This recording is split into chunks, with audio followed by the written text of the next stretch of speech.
Response. ঠিক আছে, দুইজনে ভালো বলেছেন, এটা ভালো। ঠিক আছে, আমরা তাহলে নতুন যা আছে এগুলো শিখে নেই। হ্যাঁ, ওকে স্যার। Okay.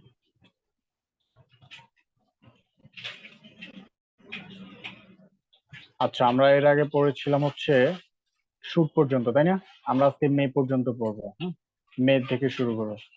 আচ্ছা, মে এবং ক্যানের মধ্যে একটু আমরা পার্থক্য দেখবো। মে মানে হচ্ছে মে এর মধ্যে একটা পারি ওয়ার্ড থাকবে, আবার ক্যানের মধ্যে একটা পারি ওয়ার্ড থাকবে। তবে মাথায় রাখবো আমরা বাংলা মিনিংটা, মে মানে হচ্ছে হয়তো একটা কথা থাকবে, আর ক্যানে কিন্তু হয়তো কথাটা থাকবে না। যেমন এখানে আমরা যদি একটু তাকাই, যেমন আই ক্যান রাইট, আমি লিখতে পারি, এখানে শুধু পারি কথাটা আসছে। আর এখানে কি বলছে, আই মে রাইট, মানে আমি হয়তো লিখতে পারি, এখানে পসিবিলিটি একটু কম থাকবে। হ্যাঁ, তাহলে যদি ক্যান থাকবে শুধু হয়তো, শুধু পারি থাকবে, আর যদি হয়তো কথাটা থাকে তখন আমরা মে ইউজ করবো। তাহলে আই ক্যান রাইট, আমি লিখতে পারি, আর আই মে রাইট, আমি হয়তো লিখতে পারি। আর মাইটের ক্ষেত্রে পসিবিলিটি আরেকটু কম থাকবে, তবে আমরা বাংলা সেন্সে যেভাবে খেয়াল করবো এইখানে হয়তো কথাটা থাকবে, বাট হয়তো লিখতেও পারে, এই ধরনের একটা সেন্স আসছে, মানে এই লেখার পসিবিলিটি খুবই কম বোঝাবে। বিষয়টা হচ্ছে এমন এখানে।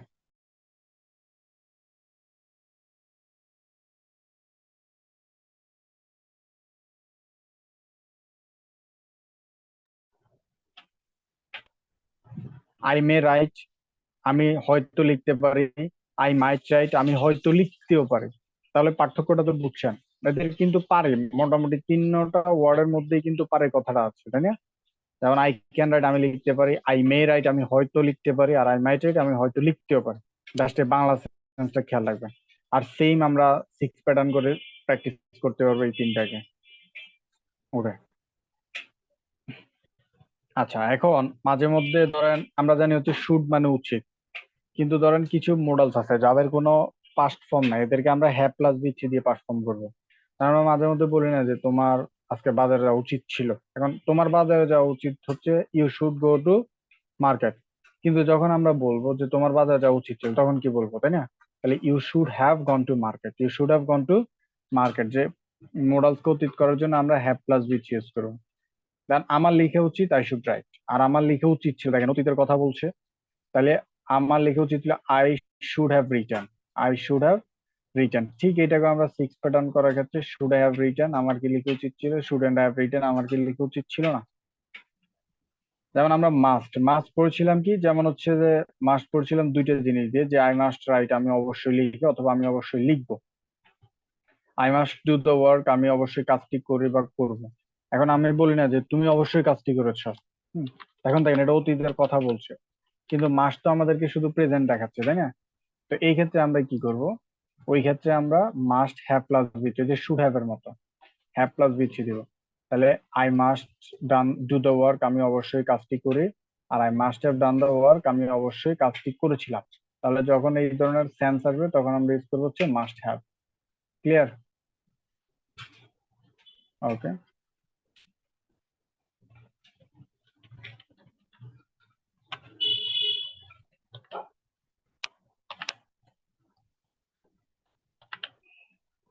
এরপর কুড হ্যাভ। কুড হ্যাভ এর মিনিং হচ্ছে করলেই পারতাম কথাটা যদি আসে, জাস্ট বাংলা মিনিংটা মাথায় রাখবেন, তাহলে আপনার জন্য ইজি হবে। আর আমরা যদি আফসোস করে বলিস আমি যদি কাজটি করলেই, আমি কাজটি করলেই পারতাম, বা তুমি আজকে বাজার গেলেই পারতে। তো যখন এই ধরনের যখন কোনো সেন্স আসবে তখন আমরা ইউজ করব কি, কুড হ্যাভ প্লাস বিচি। তাহলে আমি কাজটি করলেই পারতাম, I could have done the work. আর ঠিক এটারই হচ্ছে আমি কাজটি করলেই হতো, এটাও কিন্তু আফসোস বোঝাবে, এই কাজগুলো কিন্তু আফসোস বোঝায়। I could have done the work, would have done the work, আমি কাজটি করলেই হতো।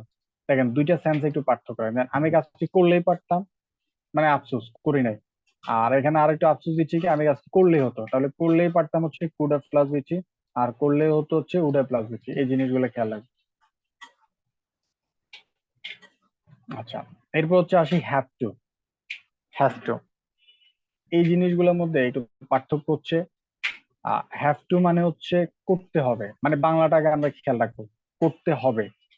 বিষয়টা হচ্ছে কিছু ফোর্স থাকবে, যেমন আমরা বলি না যে আজকে আমার টিউশন ফি দিতে হবে, আজকে আমাকে বাজারে যেতে হবে, আজকে আমাকে আহ তোমার সাথে দেখা করতে হবে, আজকে আমার রান্না করতে হবে, আজকে আমার অফিসে যেতে হবে, আজকে আমাকে পড়তে হবে, আমার ইংরেজি শিখতে হবে। মানে এই কথাগুলো সেন্স এমন দিবে যে আপনি এই কাজটা করতে বাধ্য, ফোর্স করে আপনাকে কাজগুলো করানো হবে। হুম। তো যখন আমরা এই কাজগুলো বলবো তখন হচ্ছে আমরা কি বলবো, হ্যাভ টু, মানে করতে হবে। আর ঠিক এটারই পার্শ্ব হচ্ছে করতে হয়েছিল। যেমন আপনি ফোর্স করে যদি কোনো কিছু বলতে চান তখন হচ্ছে যে আমার কাজটি করতে হয়েছিল, I had to do the work. আমার কাজটি করতে হয়েছিল, আমাকে অফিসে যেতে হয়েছিল, I had to go to office, আমাকে অফিসে যেতে হয়েছিল। আচ্ছা, এখানে হ্যাভ টু, হ্যাজ টু এবং এম ইজ আর টু, মানে এটাকে আমরা ইউজ টু যেটা বলতাম, am use two,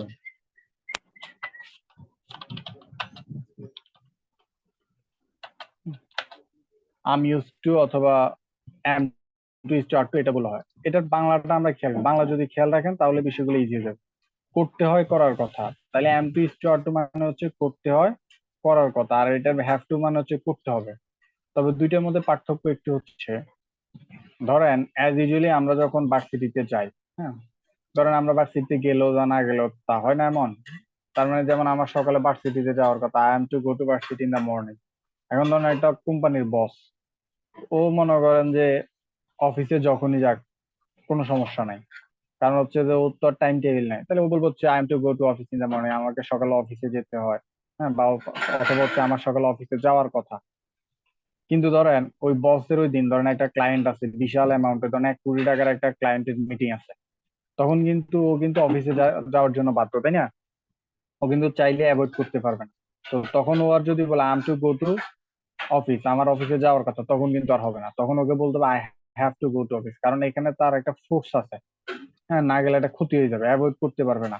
R MPs two মানে হচ্ছে অ্যাভয়েড করতে হবে। যেমন আমরা বলি না, আমার তো আজকে বিকেলের দিকে মার্কেটে যাওয়ার কথা ছিল, আমার তো তোমাকে একটা ফোন দেওয়ার কথা ছিল, আমার তো আজকে তোমাকে টাকা দেওয়ার কথা ছিল, যখন তখন হচ্ছে ওয়াজ টু ইউজ করবো। যে তোমার তো আজকে আমার সাথে দেখা করার কথা, এটা করার কথা করতে হয়, তখন আমরা ইউজ করবো am to is to are to. আর করার কথা ছিল এটারই পার্ট ফর্ম হচ্ছে ওয়াজ টু আর টু। তাহলে আমরা কি পেলাম, have to, has two Bangla meaning থাকবে করতে হবে, একটা ফোর্স থাকবে। আর হ্যাড টু মানে হচ্ছে করতে হয়েছিল। আর এম ইজ আর টু মানে হচ্ছে করতে হয়, করার কথা, এই কাজটা আমরা উইলিংলি করবো, চাইলে আমরা কাজটা অ্যাভয়েড করতে পারবো। ওয়াজ টু আর টু সেম, আমরা এটাকে অ্যাভয়েড করতে পারবো। যেমন I was to work in the morning, আমার আগে সকালে হাঁটতে যাওয়ার কথা, হ্যাঁ? আর হ্যাভ টু দিয়ে যখন বলবো তখন ফোর্স, তখন বুঝতে হবে আপনাকে কেউ ফোর্স করে কাজগুলো করাচ্ছে, এটা গেলে হ্যাভ টু আছে। আচ্ছা, পারমিশনের ক্ষেত্রে অ্যাজ ইউজুয়ালি আমরা এই যেমন আমরা স্কুলে বলি না may I come in sir, তো এই জায়গাটার মধ্যে আমরা চাইলে could I come in sir অথবা would I come in sir, এগুলো আমরা ইউজ করতে পারবো মেয়ের পরিবর্তে পারমিশনের ক্ষেত্রে। আমরা বলি may I have a cup of tea, আমি কি এক কাপ চা পেতে পারি? এখানে আপনি মেয়ের পরিবর্তে could I have a cup of tea অথবা would I have a cup of tea, আমি কি এক কাপ চা পেতে পারি? এই বিষয়গুলো হচ্ছে যে অ্যাজ ইউজুয়ালি আমরা মোডালস ইউজ করবো। তো আমি আবার একটু প্রিভিয়াস ক্লাসগুলো ব্রিফ করে দিচ্ছি। আচ্ছা, মে মানে হচ্ছে হয়তো করতে পারি, আর ক্যান মানে হচ্ছে পারি। হ্যাঁ, একটু পার্থক্য হচ্ছে এটা। ক্যান মানে শুধু পারি কথাটা থাকবে, আর মে মানে হয়তো করতে পারি, একটু পসিবিলিটি কম থাকবে। যেমন আই ক্যান রাইট, আমি লিখতে পারি, আমি হয়তো লিখতে পারি, এখানে পসিবিলিটি একটু কম, তাহলে আই মে রাইট। আর মাইটে পসিবিলিটি আরো বেশি কম, আই মাইট রাইট, আমি হয়তো লিখতেও পারি। তাহলে আমরা জাস্ট ক্যান মানে পারি, মে মানে হয়তো পারি, আর মাইট মানে হয়তো করতেও পারে, বিষয়টা এমন।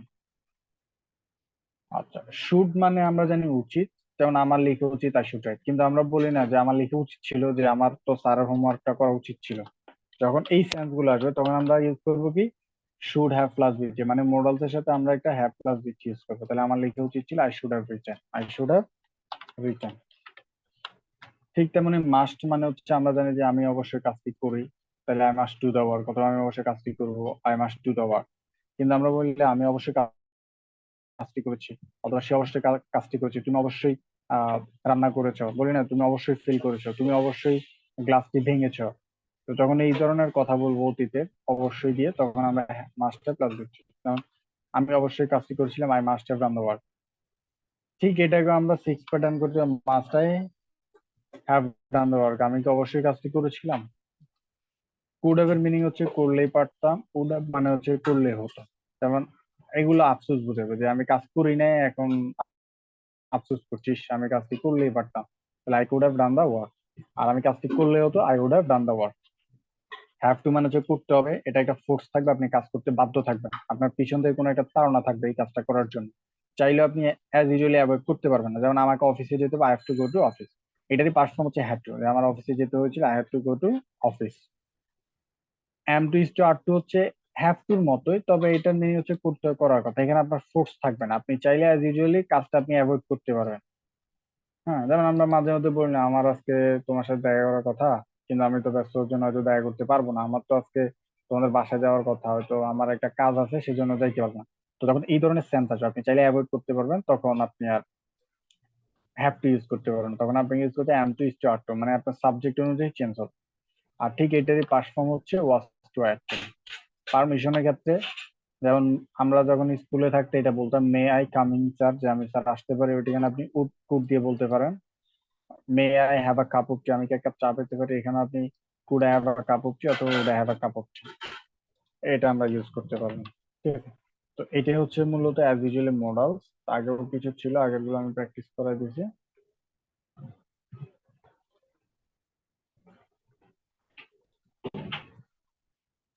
স্যার আজকে vocabulary